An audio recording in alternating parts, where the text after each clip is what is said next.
Every night, this man will always stand by the window and call my name 3 times.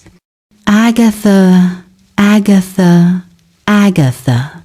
His voice was deep and calm, yet it carried something strange, something that made my heart race every single time. One night, I gathered courage and decided to see who he was. I stood up slowly, my hands shaking. When I looked through the window, there he was, a tall man, dressed in white. His clothes shone so bright that I could hardly see his face. Before I could say a word, he vanished into thin air.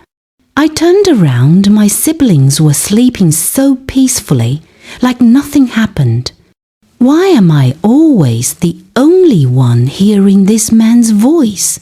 I whispered to myself. The next morning, I told my parents everything. But my father laughed and said, "When I tell you to stop watching all these scary movies, you won't hear."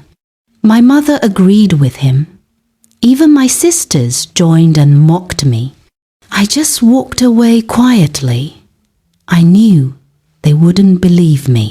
I am Agatha, the 3rd daughter in my family. We are 4 children, 2 sisters, me, and our last born, Ekene. Ekene was the only one who believed me. One day he said softly, "Sister, I believe you." I smiled. "Thank you, my little boy, but Mummy and Daddy won't ever believe me," I said sadly. One afternoon, I went to the stream to fetch water. I was still thinking about that man when suddenly I saw him again.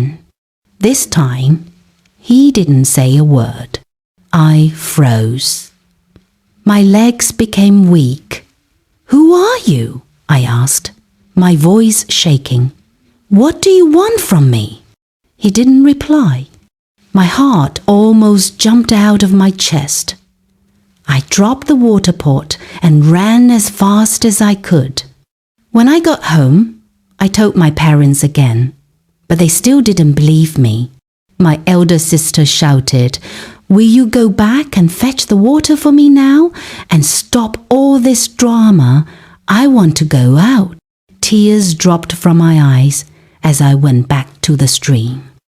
That night, I sat by the window again. I was waiting for him. I was scared, but I needed answers. I waited and waited, but he didn't come.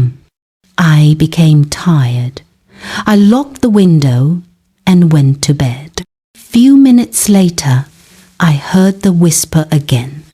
"Agatha, Agatha, Agatha, I have something to tell you."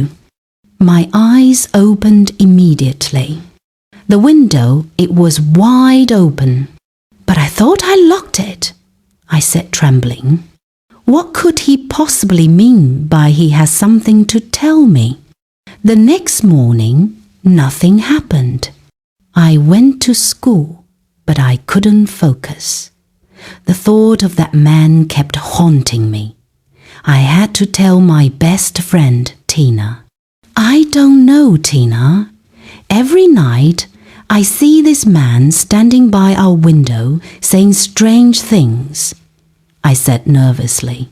Tina looked at me and sighed. "Are you sure you're not thinking too much? Maybe all those scary movies?"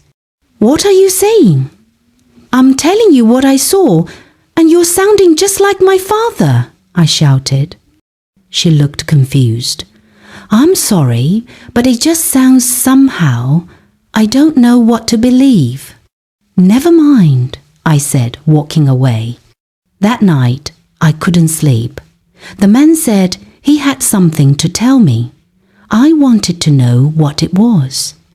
My elder sister noticed I was still awake. "Why are you not sleeping?" she asked.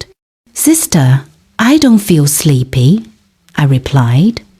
"My friend, lie down and sleep draw," she said, switching off the light. I sighed and closed my eyes. In the middle of the night, I felt a cold wind blow. The window creaked open slowly. Then I heard it again. Agatha, Agatha, Agatha. I opened my eyes. The man was there. Follow me, he said softly. I stood up and followed him outside, barefoot. I didn't care anymore. The night was dark and silent. The moonlight fell on his white clothes, making them glow like fire. We stopped in the middle of the road. Who are you? Why do you keep appearing to me? I asked with fear in my voice. He turned slowly. Your father killed me, he said coldly. He destroyed my life because of greed. I'm back for revenge, and I will take you with me. No, I screamed. I'm not my father. Please go after him, not me. He laughed, a wicked laugh that echoed in the night. I chose you because you have what I need. Suddenly, I gasped and woke up. It was a dream. Or was it? My body was sweating. My heart raced fast.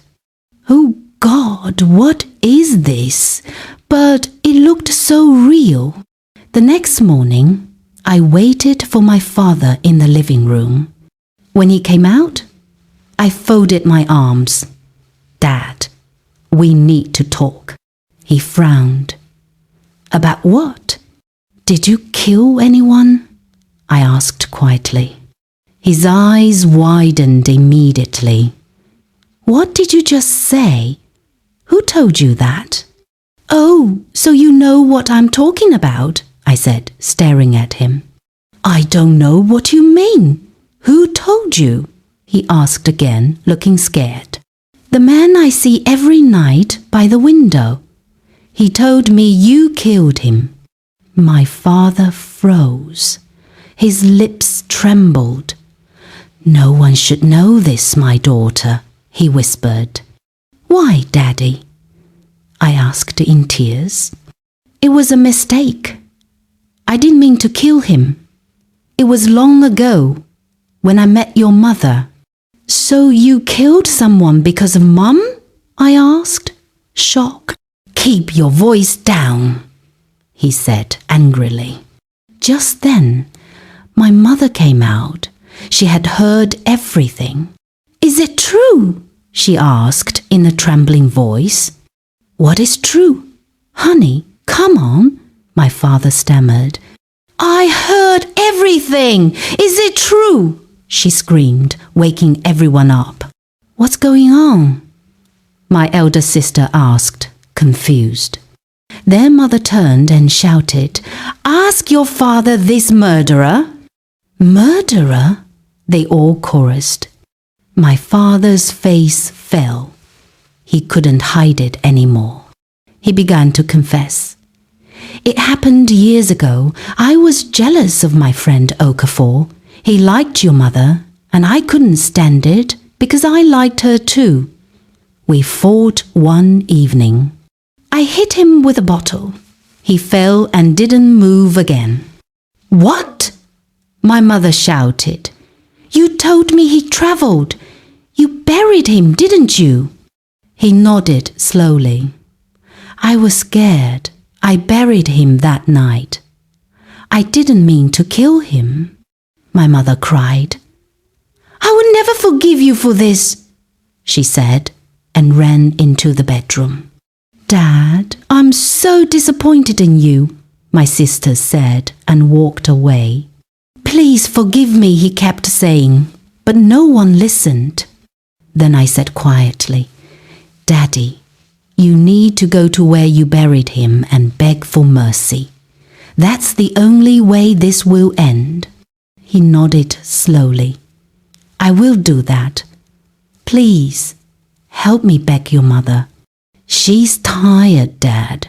You'll have to do that yourself, I said, and walked away.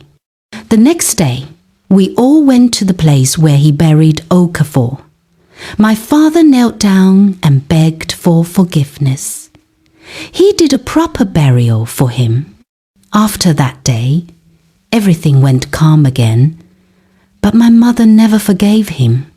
And from that night, the man by my window never appeared again. The end. Moral lessons. The truth can never stay hidden forever. No matter how long it takes, the truth will always find its way out. Agatha's father thought no one would ever know what he did, but the spirit came back to expose him. The innocent sometimes suffer for the sins of others. Agatha didn't do anything wrong, yet she was the one the spirit chose to torment, all because of what her father did in the past. Always believe people when they say something strange is happening to them.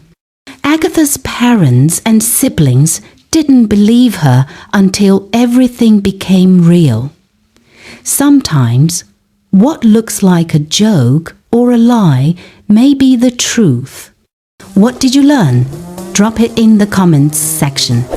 Bye bye till we come your way again.